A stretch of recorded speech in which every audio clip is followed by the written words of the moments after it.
Good evening. I declare the special meeting open at 6 p.m. Good evening, councillors, staff, ladies and gentlemen. This meeting today is being held on the Whadjuk Noongar Budja, and I'd like to acknowledge and pay my respects to elders past, present and future.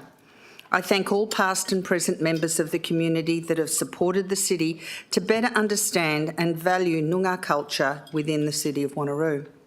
I invite you to bow your head in prayer. Lord, we thank you for blessing our city, our community and our council.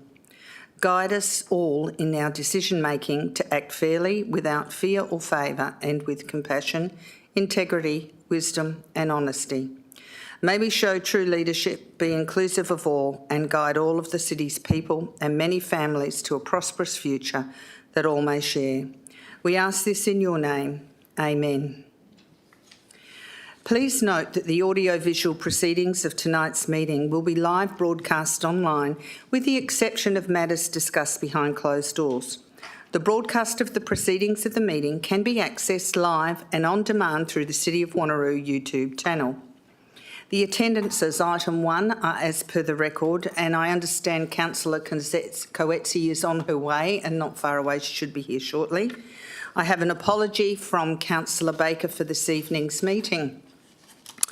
Item 3, public question and statement time. I don't think we have any public questions or statements, so I don't need to make the announcement about that. And there's no public in here, so I don't need to ask for any further questions. Are there any declarations of interest for tonight's agenda? Councillor Rowe. Thank you, Mayor.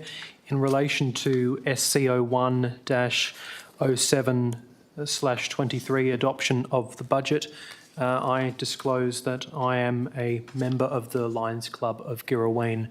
As a consequence, there may be a perception that my impartiality on the matter may be affected.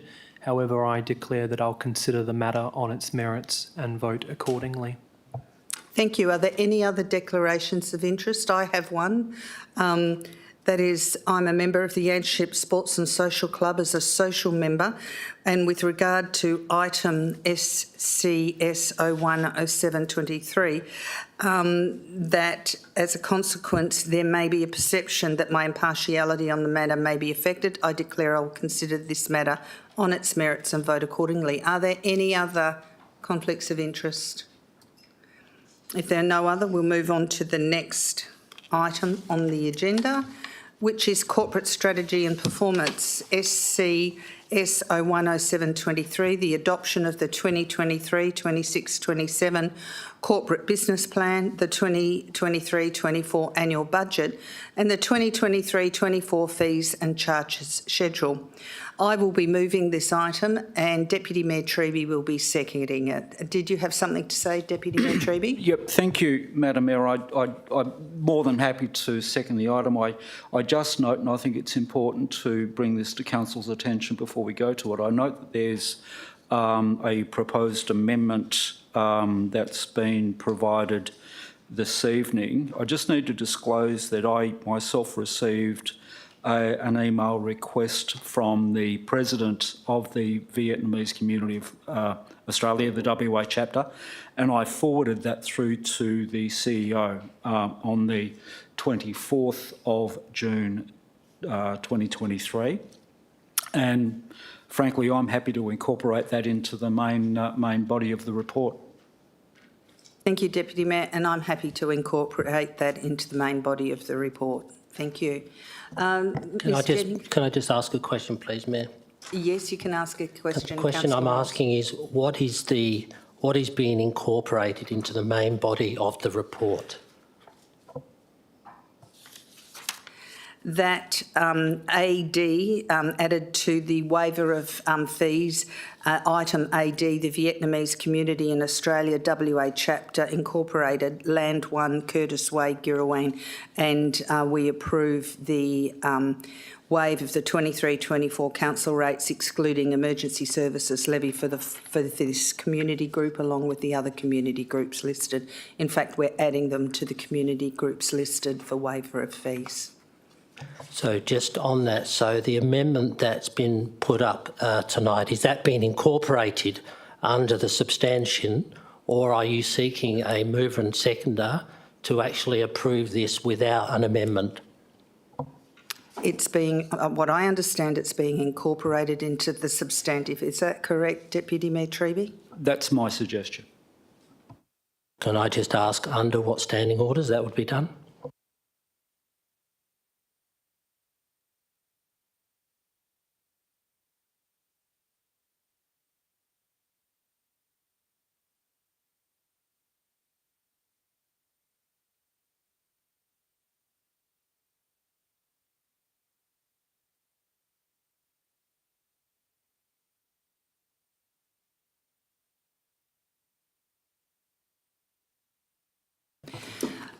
This motion is moved by myself and the Deputy Mayor, and as being the movers and seconders of the motion, we can put whatever we like in the motion.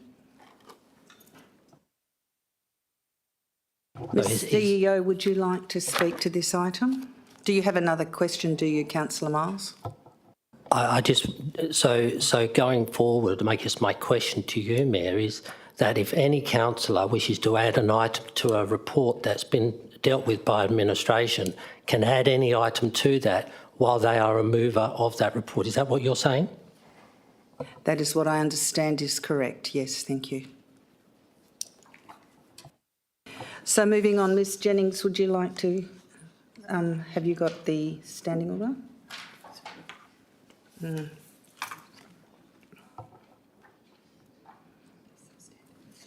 substantive motion, but does not include a memo.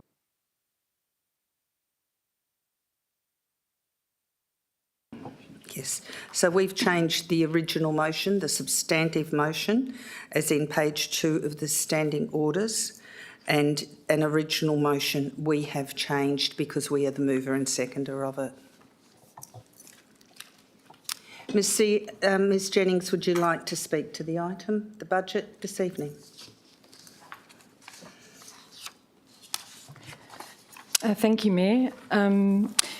We, of course, have had 4 workshops on this particular matter over a period of 6 months. So I think we've incorporated everything that we've talked about through those 4 workshops. Each of us have been through it in quite a bit of detail, so I'm happy to take any questions once you get past your moving and seconding, Mayor. Thank you. Good evening, everyone. Tonight's special council meeting brings us together to consider the city's proposed 2023-24, 26-27 corporate business plan and 2023-24 budget, both of which are underpinned by the city's strategic community plan. Our strategic community plan provides a clear path to ensuring Wanneroo continues to be a responsibly and ethically run city with a sustainable future. The corporate business plan brings this aspiration to reality, steering administration to achieve our shared vision of a connected, safe, accessible and prosperous city of Wanneroo. As always, Council and the city's administration have worked hard to develop a budget that puts our ratepayers, residents and local businesses first, with a strong focus on service delivery and community connections. We have considered the economic climate, locally and nationally, and factored in the rising costs of labour, materials, contracts and utilities impacting Wanneroo and local governments right across Australia. We are also faced with increasing state government fees and charges and a forecasted CPI of 3.5% for the year ahead. Despite these challenges, Council has worked hard to deliver a balanced budget that recommends a 3.75% increase in general rates. This equates to $1 a week for the average residential ratepayer. After 5 years without change, we are also proposing a $15 increase to household waste charges to help cover the increasing cost of tipping and other waste fees. As the fastest growing local government in Western Australia, we have a responsibility to set a budget that stimulates our local economy by generating jobs and work for Wanneroo-based businesses and continues to meet the needs and expectations of our diverse community. This year's budget balances maintaining existing assets our community use and enjoy every day with investment in new infrastructure to support our growing population, which is expected to reach 367,000 people by 2041. Key areas of expenditure include $61 million for roads and pathways and street lighting to improve road safety and transport connectivity across the city. $34 million to provide waste and recycling services to the city's 86,600 households. $34 million towards community sporting facilities in line with the city's commitment to building healthy, safe and connected communities. $42 million to maintain, upgrade and develop new parks and playgrounds across our city. $25 million towards community health, safety and emergency management. $14 million towards community facilities that promote fitness and enable people to connect and socialise. And $17 million for foreshore management and conservation works that protect and enhance our coastline for future generations.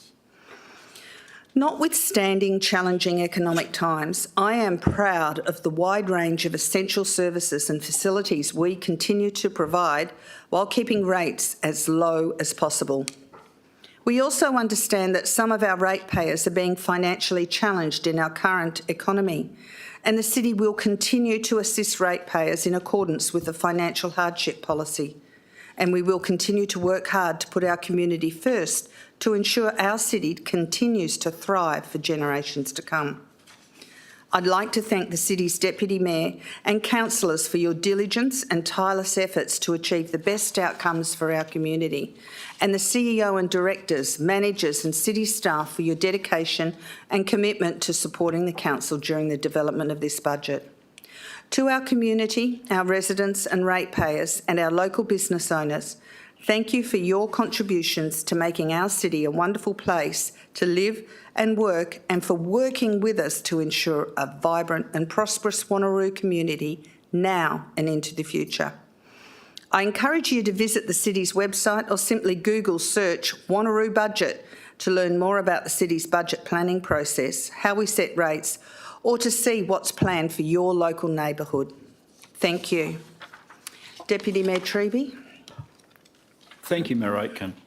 In seconding the 2023-24 budget, I believe it's important to provide some relevant context, because it's how we work together as a collective, cohesive council to bring budgets to.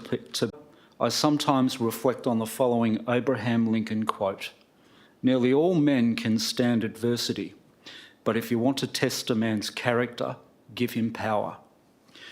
Councillors hold no individual power, as this can only be exercised when we come together as a council in a duly convened meeting. The true test of the exercise of power is how individual elected members work within a group to achieve the aspirations of our community. And when it comes to setting the annual budget, as we are this evening, the ability to come together and work for all ratepayers across the city depends on our ability to work as a team, using our abilities, emotional intelligence, experience and skills. For to do otherwise puts at risk our duties and obligations to achieve and deliver collective value and benefit for all ratepayers. And we may well be seen as us acting in a reckless indifference to public interest, should we not submit to those duties.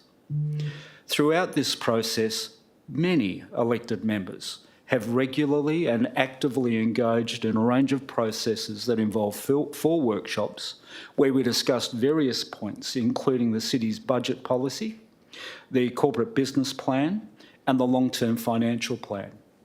In developing this budget, we have considered the principal pillars that underpin our strategic budget policy, being intergenerational equity, accountability, sustainability, and stewardship of the city's assets. Council sets the corporate business plan, providing guidance for administration to achieve the community's vision as set out in the Strategic Community Plan. Over the past year, the Perth CPI has been as high as 8%. The CPI for 23-24 is forecast to be around 4.5%, which is in fact higher than the modelling we have agreed to in our budget considerations. We have managed higher price increases at the start of this year, along with growth in asset costs, plus the many and substantial state government high cost escalation charges. The capital budget of $80 million consists of both new and replacement of assets for our growing community. These include $3.3 million for the Mindari Breakwater Project, $4 million for the dualling of Lenore Road from Kemp Street to Elliott Road, $2 million for the dualling of Flynn Drive from Wanneroo Road to Old Yanchep Road, $5.2 million for new sports facilities at Halesworth Park, and $4 million for the Alkimos Aquatic and Recreation Centre. All this while the operating budget provides a broad range of valued services across the whole of the City of Wanneroo, which, by the way, is now the largest populated local government in WA, and we are planning for a future community at full build-out of 600,000 people. Council also continues to review and monitor the city's services model to find improvements and efficiencies. Councillors, this is a well-balanced budget. It factors growth, community need, operational efficiencies, whilst demonstrating restraint, and I urge you to support it. Thank you, Deputy Mayor Treby. Because this is such a large item that comes around once a year and is really huge for our community, I will allow for all of the councillors, if they wish to speak to the item and speak to their wards. And so, therefore, I will follow the process. Did you have a question? Yes, Councillor Miles? Yeah, thank you, Mayor. I just wanted to ask administration if they could just update council and obviously the community as a whole about the local government grant commissions literally the last few days of the FAG's grants assistance, if they could just highlight what that was and what that will mean for council. I think they arrived at 10 o'clock on Friday night on the 30th, but I'll just ask the Acting Director of Corporate Finance to respond. Thank you.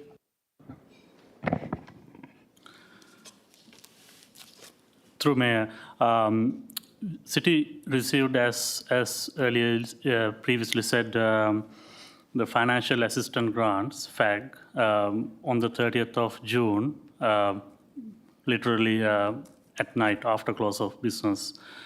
However, that is the promise the Grant Commission provided earlier, and that has been paid and accounted in the previous financial year, which is 2022-23.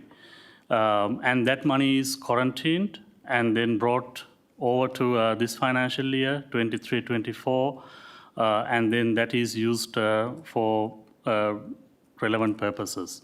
So how we do it is through our rate setting statement. Now it is called financial activity statement, which is on our agenda, page 87 of the agenda. So that money is quarantined under estimate of 22-23 at the very bottom of the table, within that 24 million, and that money is brought forward to the following financial year under surplus deficit at the start of the financial year line, which is the fourth from the bottom. So that is how it is being treated, accounted for, and then the money is being brought forward for this financial year. Thank you, Mr Birathra. Do you have another question, Councillor Miles? Yeah, thank you. Just to also, if administration could just clarify, so this is not new money that we did not expect, so we have already factored in this money. So was the grant more or pretty much exactly how you thought it was going to come through? Mr Pathinarathra. Through the Mayor, we were not 100% informed. However, we estimated, which is quite close. Actual money came in was 9.5 million, whereas we have accounted for 9.1 million. Thank you. Moving on, would anyone like to speak against the item? Councillor Wright. Thank you, Mayor. May I also move a motion to extend my speaking time to 8 minutes, please? Do I have a seconder for that? Councillor Miles, we will put that to the vote.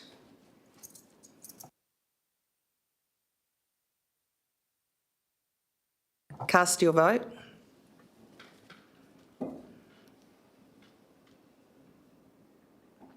Okay, there were 4 no and 9 yes, so that request is passed. Councillor Wright, would you like to speak against the budget? Thank you, Mayor and councillors.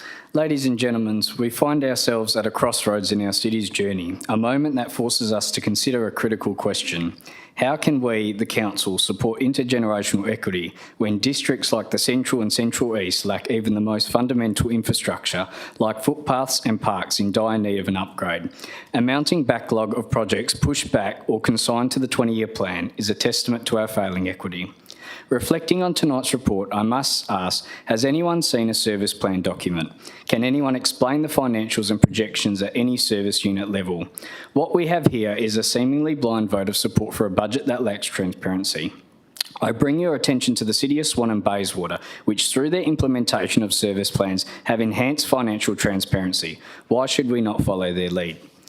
We're also faced with the reality that our city has not complied with the strategic budget policy. The reason, I believe, is because we are setting unrealistic goals for our administration. Rather than aiming for the lowest increase and considering cutbacks, we provide unachievable targets. Mentioned on page 4 of the report, there's a significant operating and capital review. When did we conduct such a review? I certainly can't recall. Furthermore, it is noted that the city will maintain the same service level delivery. But what does this mean for areas like the Central Ward or Central East, where maintenance and services lag behind others? Why should residents support an increase in their burden when they do not benefit from equal service? I have always been a strong advocate for a new rate strategy report, and yet we are still receiving the outdated PwC rate strategy from 2017. It's high time we adapt to reflect the post-COVID conditions. It is also alarming to see that while residents are struggling and certain areas lack basic infrastructure, the city is achieving a marginal surplus. Where is the equity in that? Turning our gaze to the state, we witness hidden charges being passed straight to local governments. The expense of street lighting has risen by 12%, while tariffs and electricity sit around 3.5 to 4%. This is happening while they boast about major surplus budgets and our communities struggle. Flicking to page 14, we see residents still burdened with payment plan fees and interest.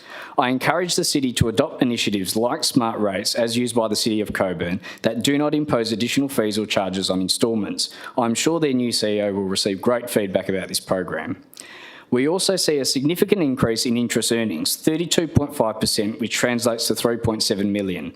But where is the money being allocated? Why is it being held in reserves when we have infrastructure crying out for urgent upgrades?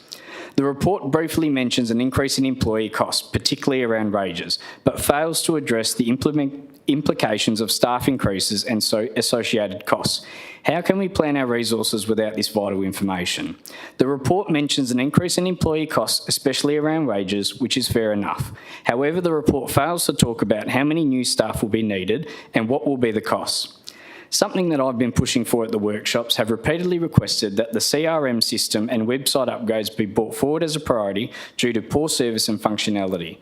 I certainly hear the feedback from residents with no responses, long wait times and difficulty finding information on the website.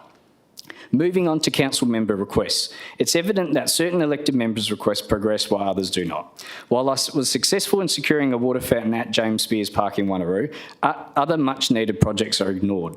The needs are clear.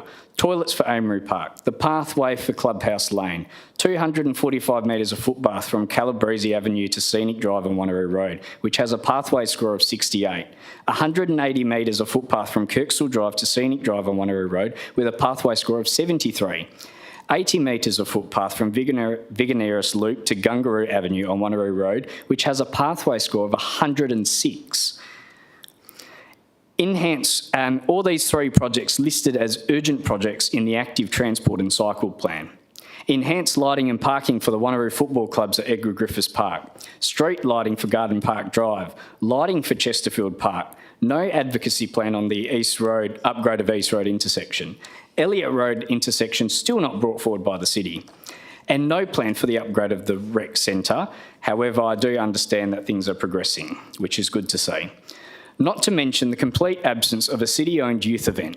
These community requests have come directly from local residents through my budget survey and CRMs, yet we failed to act upon them. We must admit that, as a council, we have clearly lacked sufficient detail to make an informed decision tonight.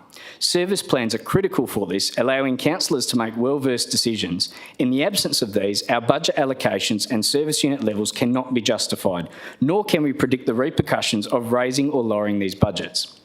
Another issue which I strongly support is the implementation of special rate areas, but none have been included in this year's budget. High maintenance areas should pay their part, just like Aluka in the city of Joondalup. I would support this, and I'm happy to put this on the record, even in the Central Ward, if we can guarantee a better service provision. On page 21, it mentions the workforce plan. This document was not released to elected members until this year when I had requested the CEO to release this informing strategy.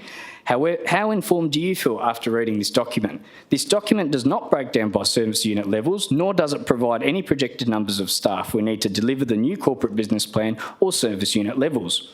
How as a council can we make a decision on resourcing and allocating financials if we do not know what we are resourcing for? What impacts does this have on current staff? We must also consider intergenerational equity and equality, both of which are missing from this year's budget. The Central Ward is neglected with only minor improvements proposed, most which depend on federal and state funding. I implore my fellow councillors to vote against this budget. Let's send it back and send a message to our administration and reconsider our strategy to increase transparency, promote equality and ensure that all of us make better informed decisions with the aid of service plans. In its current form, the budget lacks vision, planning and capacity building, and it is merely a business as usual budget that neglects crucial areas of the city. I leave you with this final thought. No vision, no plan, no budget, no funding equals no support. It's that simple. Thank you. Thank you. Ms CEO, would you like to respond to that, or Mr Singh, do you have any responses to that? I can do some of it. Okay. The acting CEO will. Thank you, Mayor. There are a few things in the councillor's words there. I might just concentrate on a few that I've jotted down. The council have been informed before that we're in the process of doing a new rate strategy because it is time to do one, and so that will be coming out in time for us to look at the next round of planning, starting from the long-term financial plan.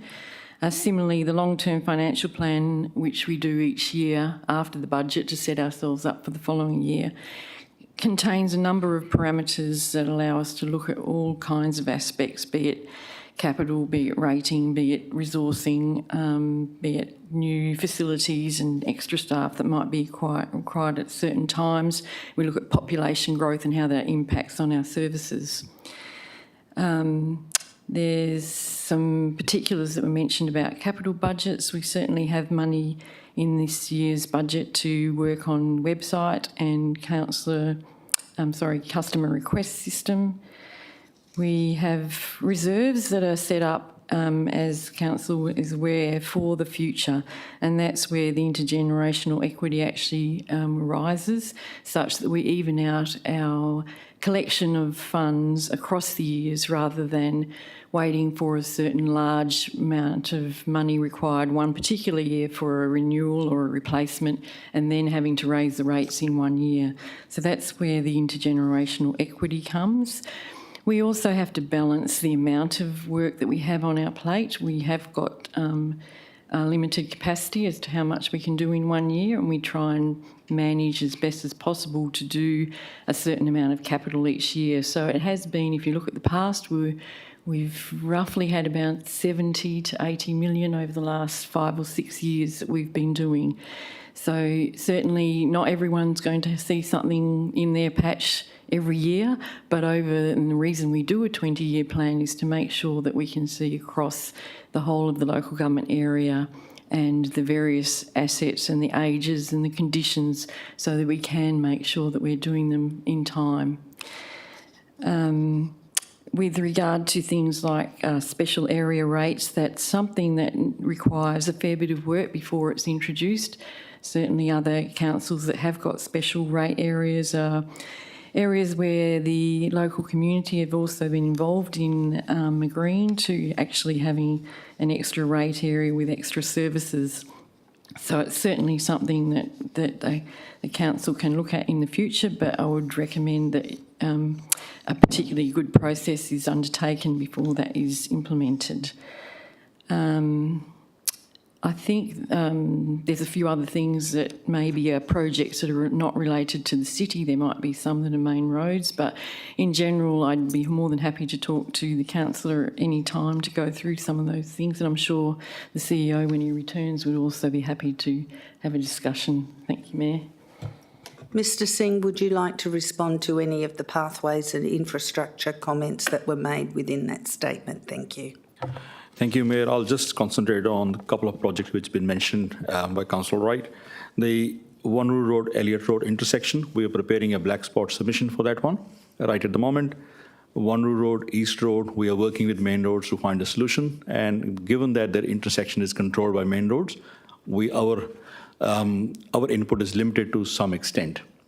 There are some footpaths been mentioned in Wanneroo Road. I think I've highlighted that before to council members, that we have gone out to the market to secure services of a consultant to design 3 footpaths in Wanneroo Road, and one of them was mentioned a few minutes earlier.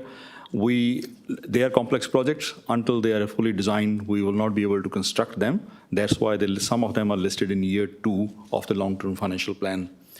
In addition to that, we have provided a list of all the footpath projects which we know, a quite massive list, which runs into 21 pages. That was provided to all council members via the hub. And the total of the footpath requirements is about $150 million in the city. And council, obviously, gradually we are putting the projects up for the budget, and council is investing over $1 million, $1.2 to $1.3 million in some years to clear those footpaths each year.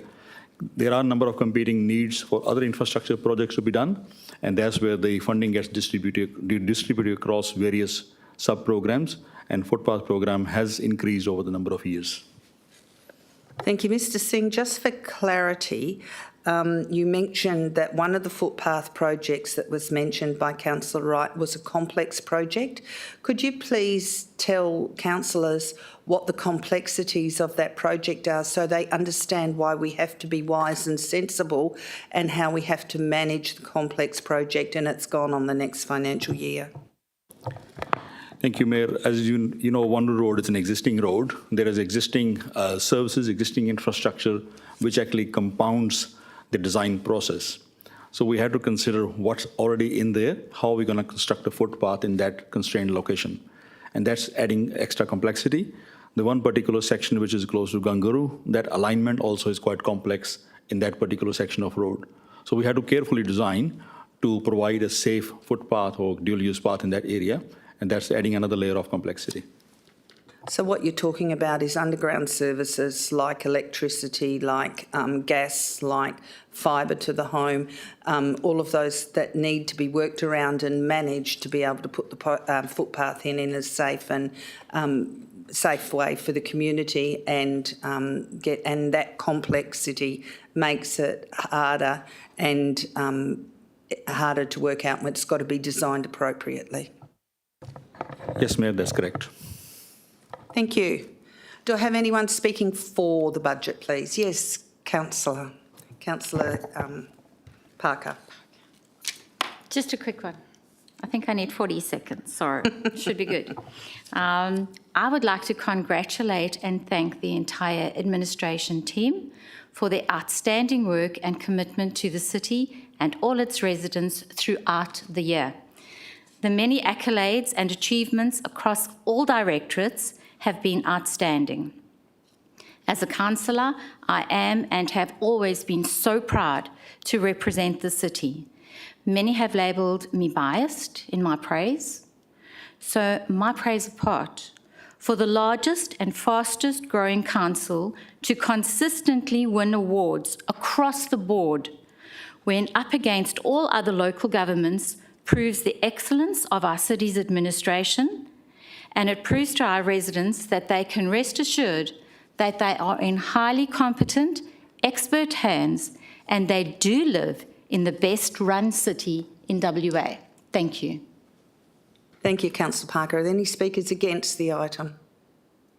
If there are no speakers against the item, is there a councillor speaking for the item? Councillor Huntley has a question. It's interesting, after 4 budget meetings you have a question, but yes, Councillor Huntley. Right. Thank you, Madam Mayor. I noticed that in the budget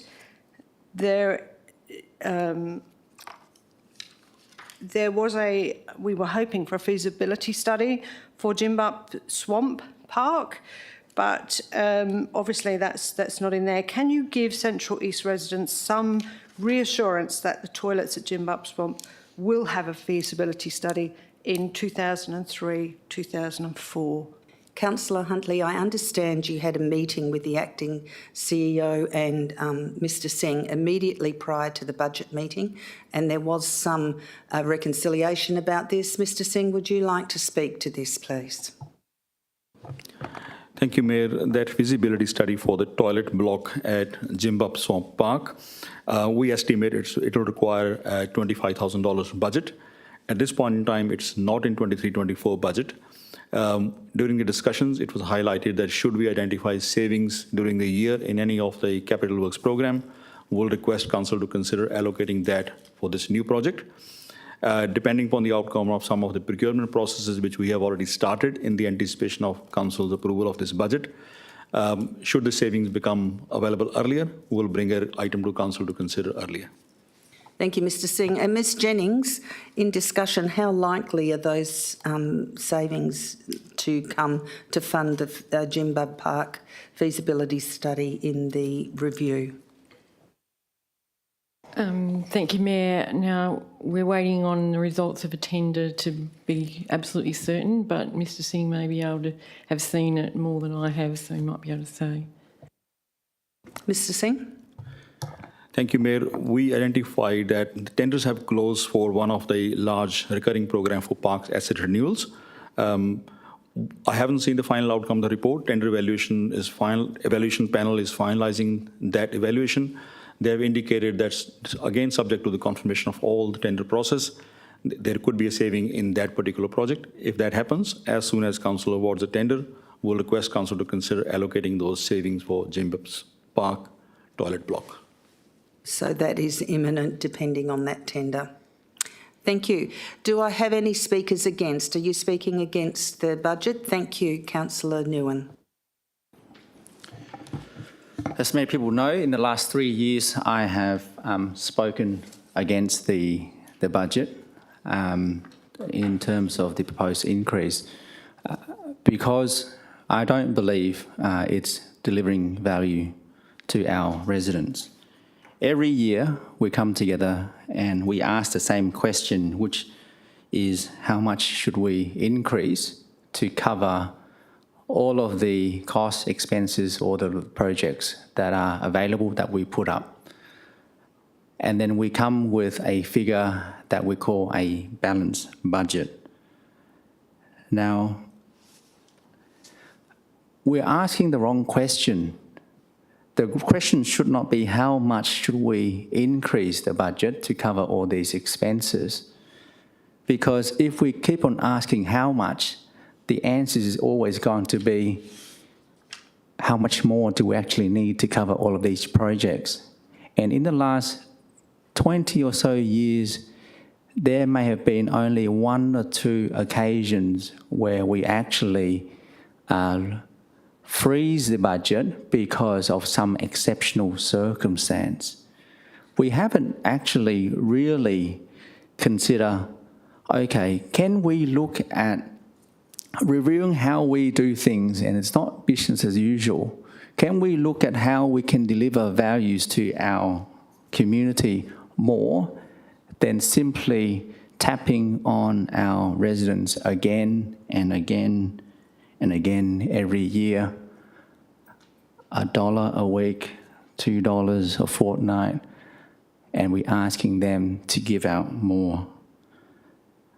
When is that going to stop? And we're going to stop changing how we run our business, how we consider. For example, there are many opportunities in how we can even increase or decrease costs. For example, we've got this opportunity where the CEO appointment is coming up. Is there a better way that we can improve and get more value for our residents, given the current climate? Is the proposal appropriate in terms of our current budget? Can we do more to get value? We have many residents in our community, and in the West Australian article on the 20th of June 2023, where the Western stated that Wanneroo has the 3rd highest number of mortgage holders in the nation. And we know that for a fact the year before and the year before that Wanneroo residents suffers the highest mortgage stress in the nation particularly because of the last 12 rate increases since May last year. So every decision that we make here affects our residents. And so I ask you to consider whether we really need to increase the rate this year again to cover all of the projects, whether we can find savings. And I know we can. There are places where we can find savings. We spent millions of dollars in consultancy fees every year. We spent millions of dollars in legal costs every year. And we know on some of those occasions there were opportunities where we may not have to incur those fees. Now, there are ways that we can save, there are ways that we can improve, but we haven't changed the way that we do things every year, and it is disappointing because we have a real opportunity to change, to make a difference. And some may argue that this increase is necessary to fund essential services, infrastructure, develop our community. We must question always whether it is the only viable option to increase. We do have a duty to be accountable, to explore every option, alternative avenues, and Councillor Nguyen, you have had over 5 minutes and the speaking time is 3 minutes. I've allowed you 2 minutes extra. Could you please close your statement? Thank you. Look, I won't repeat what I said. We need to do more to deliver values for our residents. We should not try to build Rome at the expense of our residents. Progress should never come at the expense of our community's well-being. Together, we can build Wanneroo that prospers without sacrificing the financial stability and happiness of our residents. So I ask you to think again before you increase the rate once again, year after year. Thank you, Councillor Nguyen. That was over 6 minutes. Ms Jennings, would you like to respond to his statement, Councillor Nguyen's statement about legal fees and consultancy fees, please? Thank you, Mayor. I guess I can answer with how much we've spent on legal fees this financial year. At least this was to a few days ago. Our general payment of legal fees was about $294,000, and there was also another about $570,000 paid via the developer contributions plans. Consultancy fees, sorry, Mayor, the consultancy expenditure, which includes quite a few project expenditures too, so they're all approved projects, as well as some of the developer contributions. So I haven't broken them down, but there was 2.8 million on consultancy expenditure for this past financial year with that mixture of projects. So what do you say, some of that also includes developer contribution funds, which was part of that with the consultancy fees as well? Yes, Mayor, I'm not able to break it down. I just have the total, but there would be a lot of capital projects in that. So, for example, architects and various engineers and builders, for example. Thank you. Do I have any speakers for the budget? Okay, you may ask a question. Keep it short. Sorry, just in terms of the legal fees, does that include any legal fees that we, as a city, is liable to pay another party in court proceedings? Does that include that liability? Ms Jennings? Thank you, Mayor. This is straight out of our payments. So that's how much we've paid last financial year. So that would incorporate that because that's all we've paid in legal fees, okay? But that doesn't include the liability that we owe in relation to legal proceedings that we were not successful.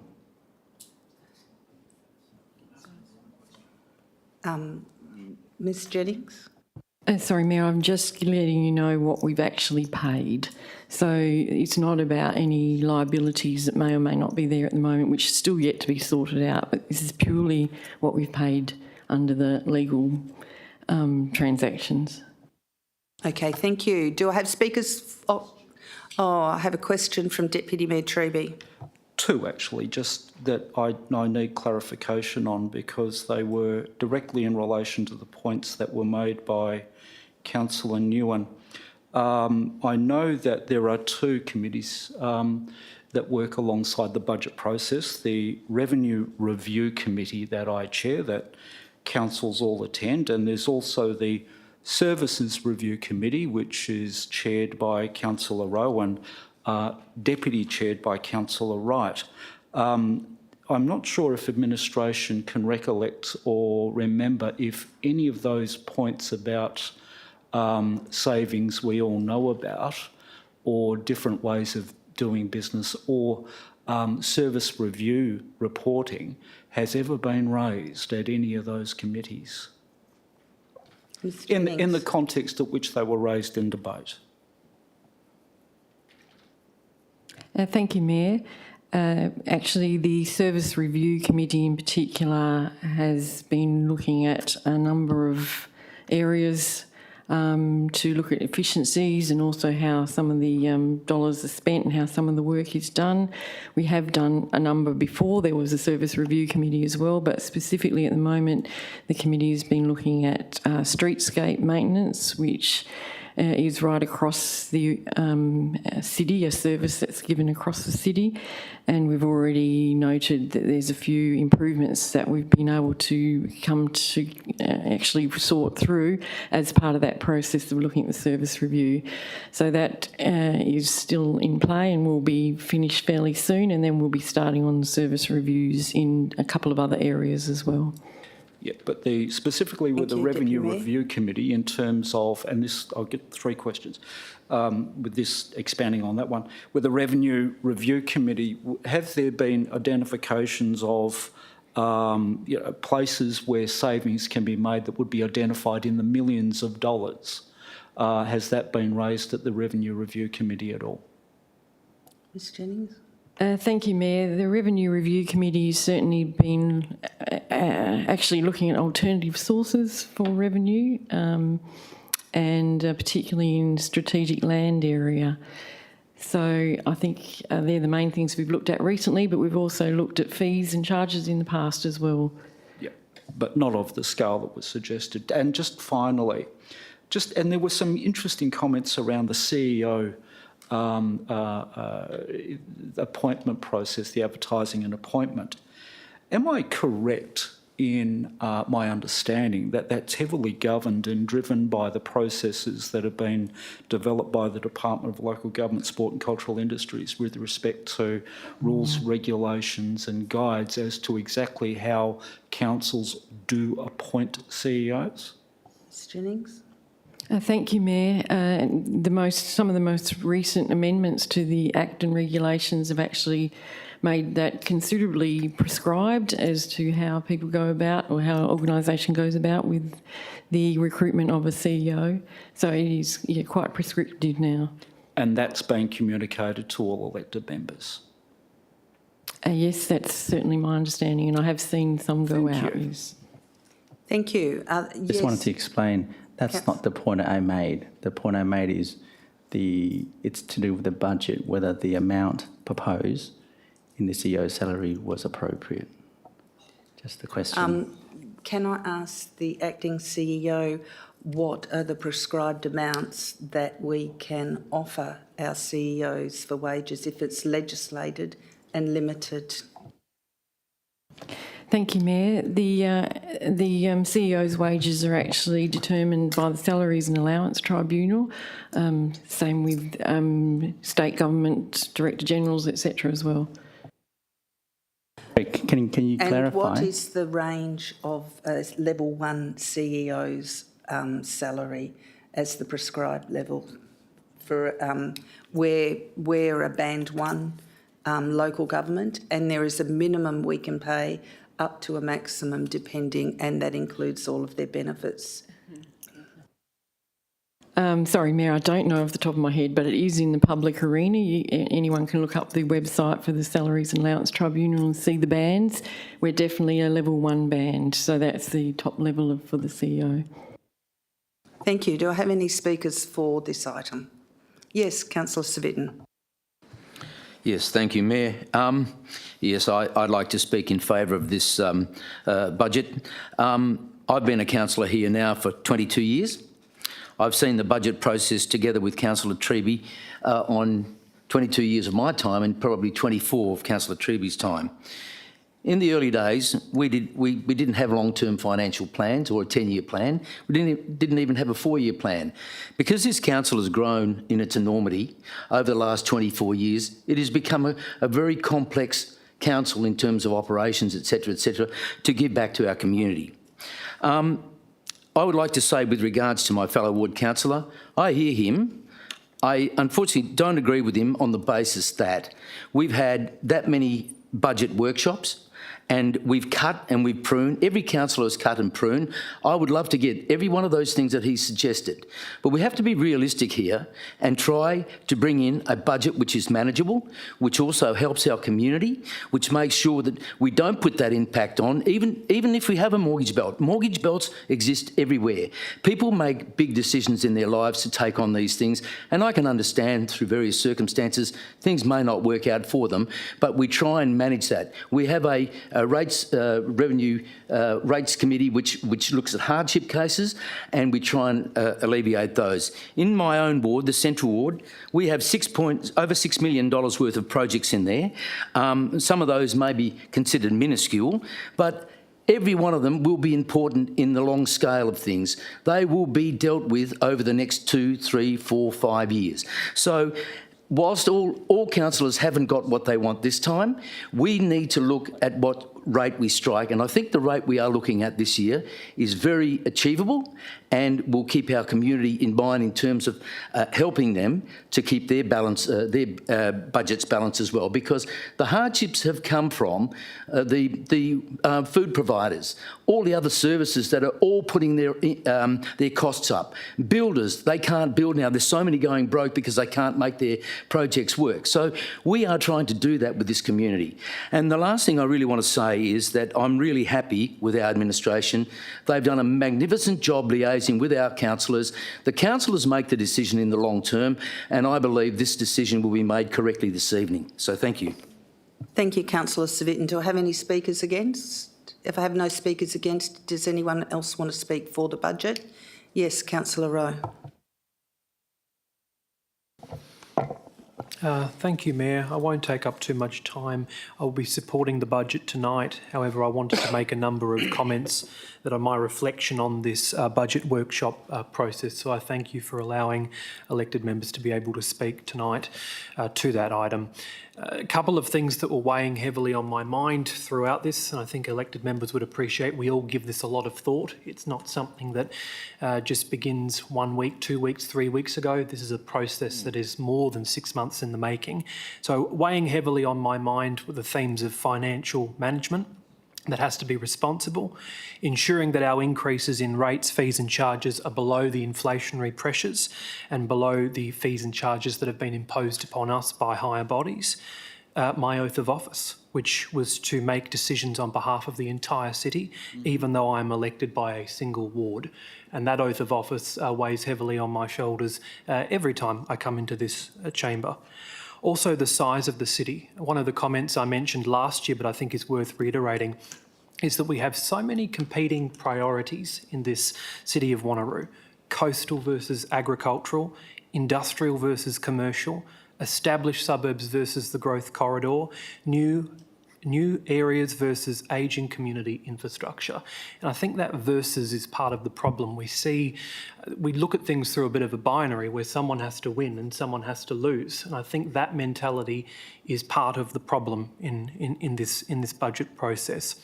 It is my view, and I don't believe it's controversial, that in the long term, the 7-ward structure is unsustainable and it has led to conflict. It raises concerns about equity, making it difficult for elected members to represent an area that does feel neglected. These are areas that were established in the 1970s and the 1980s, areas that are not and have never been the beneficiary of a large development contribution fund. For those of us who are representing older areas, each year is a challenge and it's increasingly difficult. It's something that was a personal struggle for me this year, and it's a struggle that I highlighted through each of the budget workshops. Yeah, for both of us. And it's something that I shared with all councillors and was echoed by the Deputy Mayor. So what is the solution and how can we ensure that areas don't feel as neglected? I think we need to strengthen our comms going forward around the operating expenditure. A significant amount of municipal funds ensures that our community facilities remain safe, functional and fit for purpose. Maintenance expenditure is not exactly flashy. It's not opening a new building or cutting a ribbon, but it ensures that our libraries, our community centres and our sporting grounds are accessible for all. Second, we must recognise and address the amount of carry-forward expenditure, where project delivery is pushed out by months, years, and in extreme cases, several years. Where carry-forward is inevitable due to issues with tenders or high cost escalation, we must focus on delivering quality facilities within budget in the most reasonable amount of time. Third, the city must strengthen its advocacy to Western Power, Water Corporation and any other government agency that has delayed project approvals for key road and pathway infrastructure. We need to lobby our local members and demonstrate to residents that we have their backs. It is simply unacceptable for a new roundabout, which will save lives and improve safety, for it to be held up by more than 18 months because a government agency is under-resourced. Finally, I think we need to work together during the upcoming review of the long-term financial plan. The truth is that we rise or we fall together as a team. So we need to show up to all meetings that are available to us, contribute in an honest and transparent way, and try to understand the perspective of our colleagues. I'm particularly grateful to see a number of projects that are listed in the capital program for the South Ward. I particularly note more than $400,000 for the Montrose Park club rooms, and I know that's a project that's close to many of our hearts on this council. So I'm grateful to see that, given it was first promised in 2019, it will be finally moving forward. I encourage councillors to please support the budget. Thank you, Councillor Rowe. Any speakers against? Speakers for?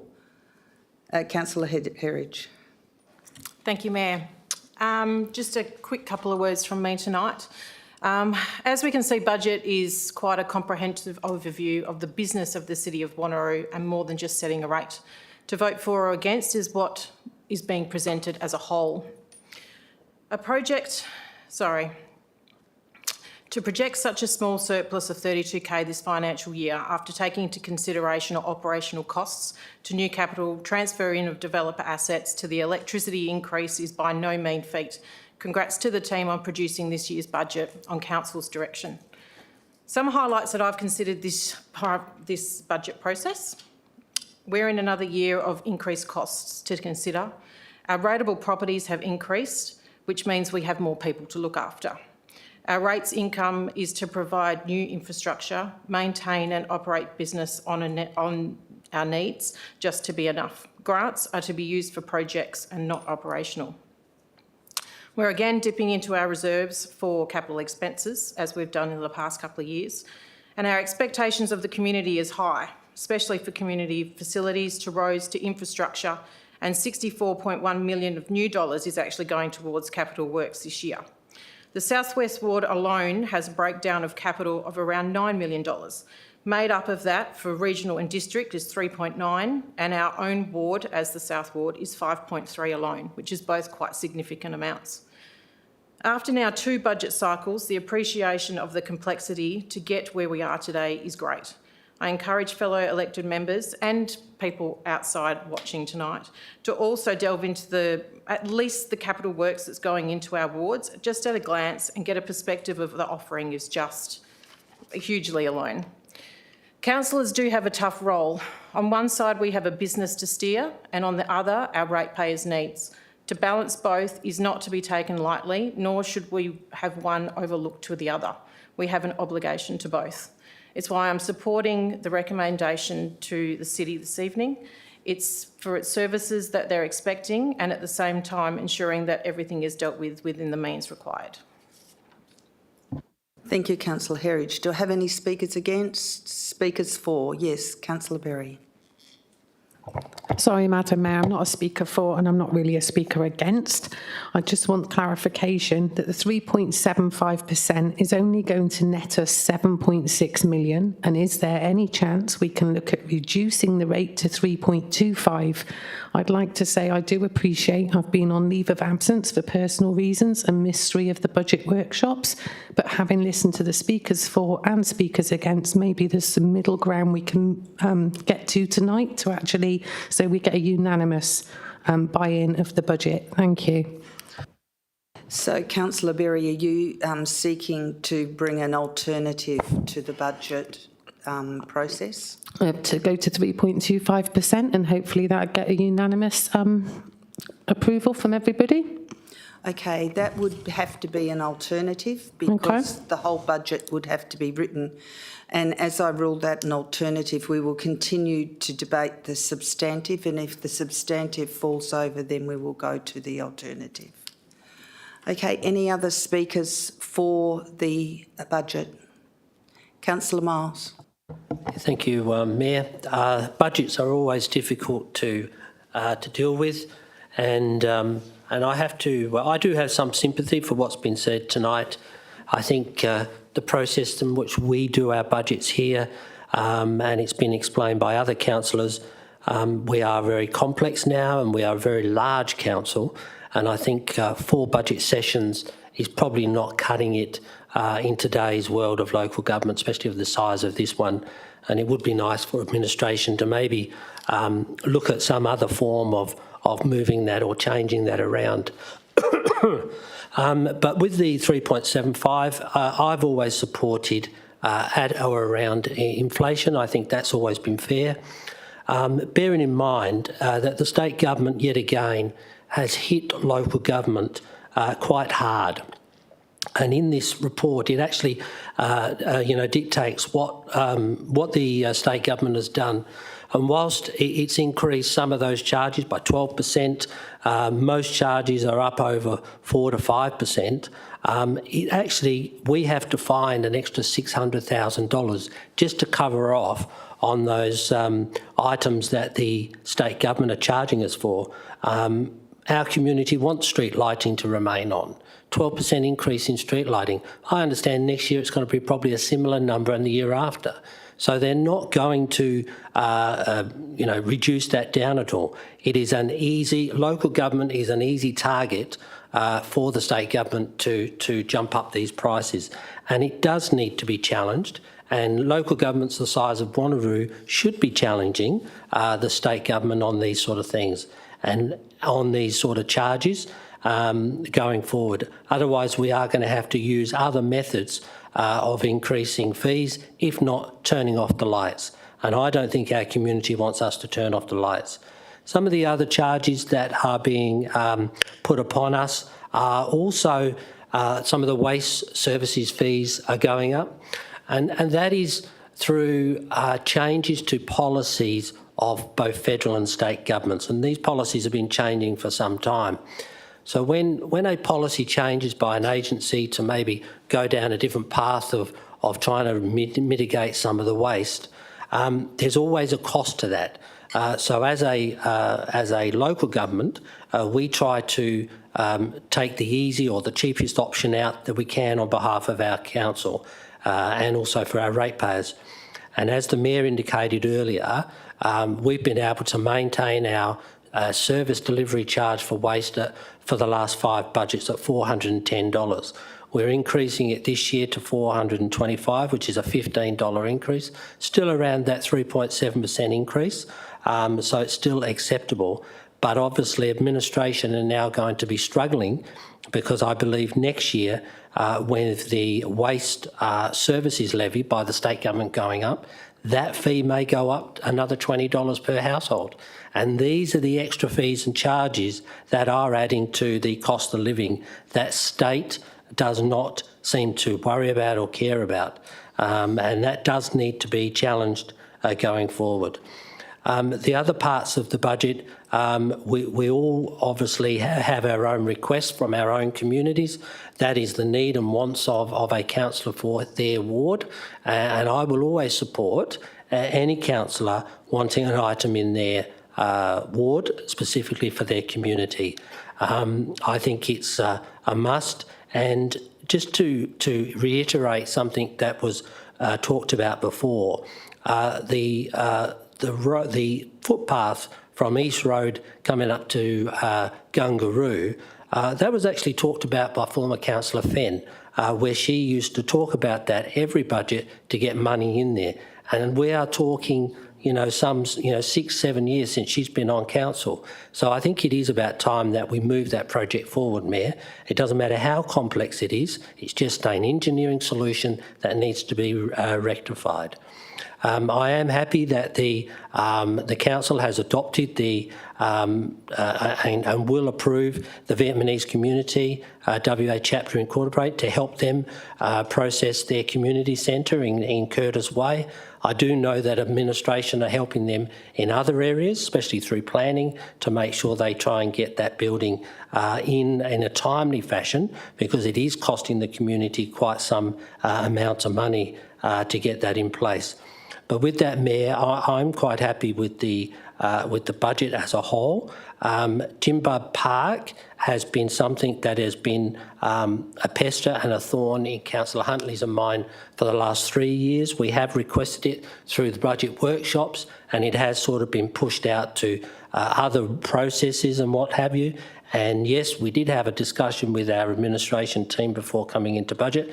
They are going to find the money, and we might see some notice of that in the August budget going forward, in the August meeting coming up. And that was the decision. And I do thank administration for looking for that.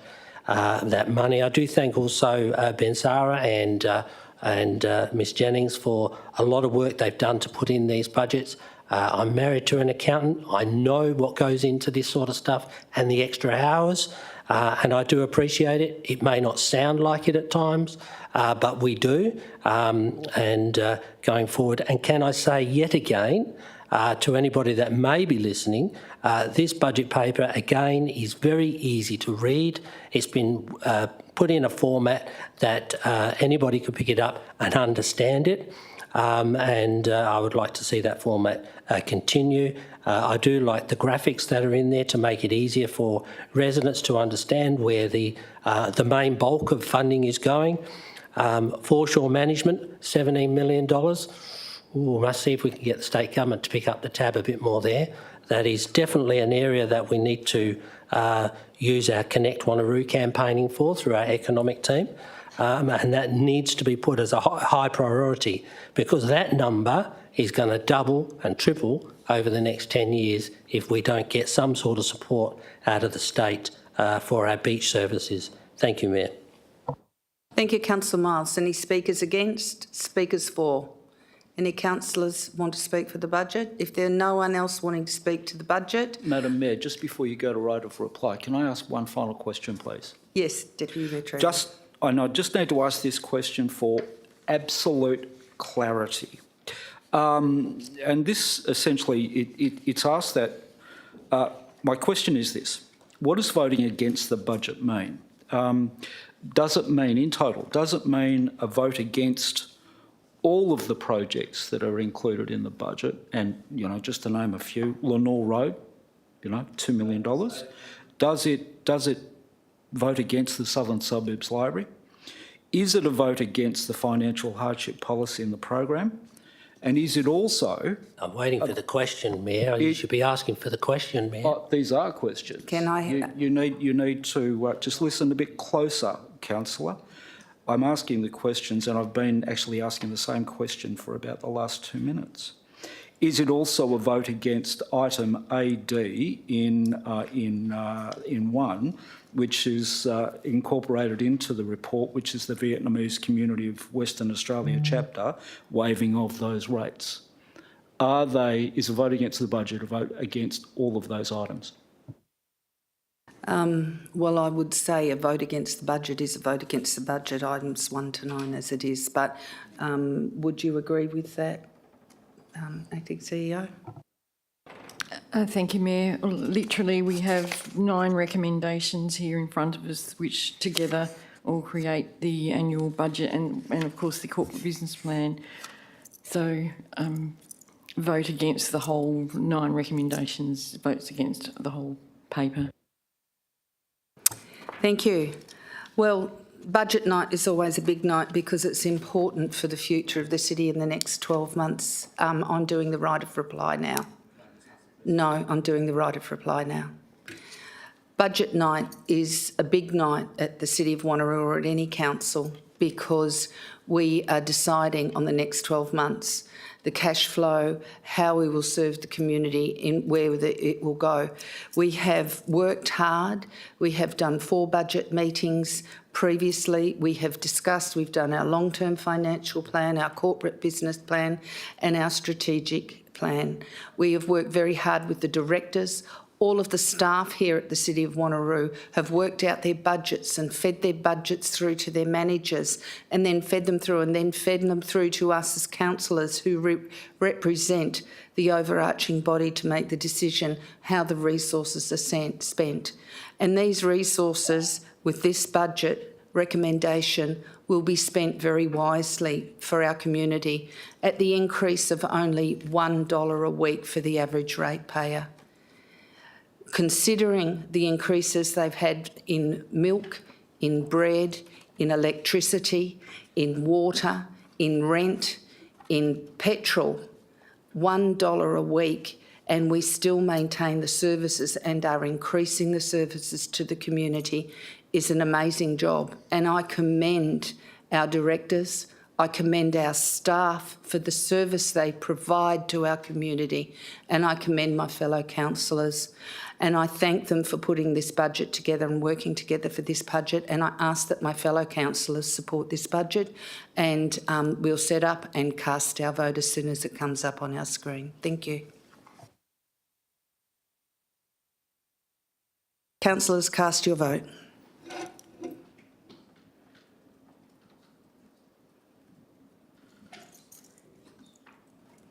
And I declare it carried 10 yes and 3 no. The 3 against are Councillor Newen, Councillor Wright and Councillor Berry. So the budget is passed. We now go to item SAO 10723, which is the tender for the Quim's Beach swimming enclosure renewal. We have a confidential attachment should there be any discussion required about this item. Do I have a mover and seconder for this item? Deputy Mayor Treby? Councillor Civic, I'll let Councillor Berry, it's her ward, so yeah. So Deputy Mayor Treby, would you like to speak to this item? Very, very briefly, I think this is an outstanding income. It is a well-received and incredibly well-used facility by the community. The level of use that's been featured as a result of the, and I won't call it a shark barrier because we don't protect sharks, we protect people from the aforementioned. But it's also seen an enormous level of growth at the Queensmendari Surf Life Saving Club, having spoken to key members of the club only last year, and that discussion was on the unique and innovative nature of the barrier that was put in place. It was nominated for an award. I think it's a fantastic outcome and I'm very, very pleased to support it. Thank you, Deputy Mayor Treby. Councillor Berry, would you like to speak to this item? Yes, thank you, Madam Mayor. I echo Councillor Treby's comments there. Met with Surf Life Saving Club at Mindari in the last few days, and yes, it has actually been used more and more and more, and more people go to the Queen's Beach every year because they feel safe with the safe swimming net there. So yes, I'd like to second this. Thank you. Thank you, Councillor Berry. Do I have any speakers against this item? Are you speaking against the item, Councillor Wright? Question? What is your question? Thank you, Is it Mayor. about the confidential item or not? No. Just in regards to this enclosure, have we looked at moving this anywhere up the coast to another suburb to either lower the cost or a more open space where parking or anything can be bit more managed than what we have in Queens at the moment? Mr Singh? Thank you, Mayor. This particular swimming enclosure is a replacement of the existing asset at that site, which was initially selected after a feasibility study about 6 years ago.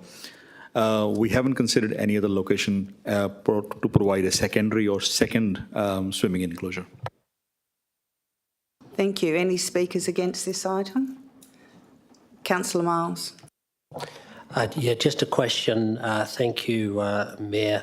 In the report, it indicates the $200,000 funding commitment from the Department of Primary Industries Regional Development. So have we actually got that or have funding, or is it actually committed, or we had to apply for it? And can we actually see if we can get extra funding than the $200,000? Mr Singh? Thank you, Mayor. We did receive a letter from the Premier a couple of months ago at the time, requesting us to get in touch with the department and formally apply for the funding, which we have done. My understanding is the department is fully committed to provide us $200,000, and that's a maximum for this particular facility. Thank you. Do you have another question, Councillor Miles? Yeah, thank you, Mayor. With the funding that you get from the department, do they only fund a grant for the actual capital, or would they fund some of the expenditure required to obviously make this item last longer by the removal and insulation over a 5-year period? Mr Singh? Thank you, Mayor. Now, department funding is only for the capital expense, which is upfront cost. Councillor Miles? my final, might be my final question. Bearing in mind that this is the only swimming enclosure that we have within our beach coastline, has administration also asked the department whether we can have future funding for the Eglinton Alkimos area and or even further up towards the Two Rocks area? Mr Singh.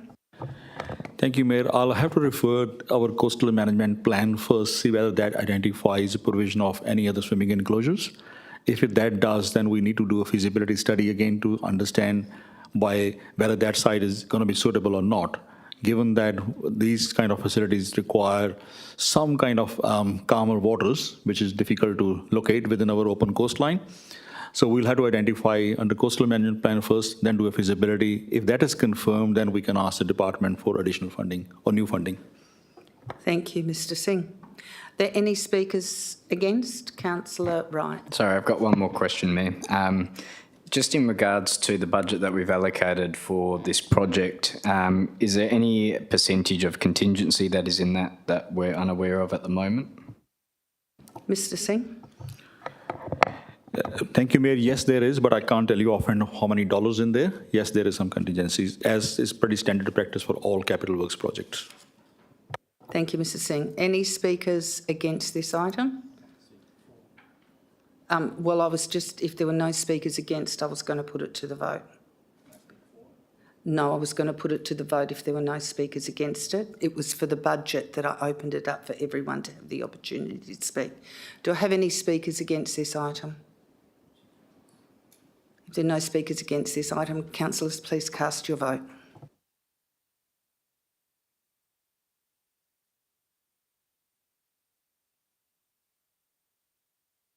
That was passed unanimously.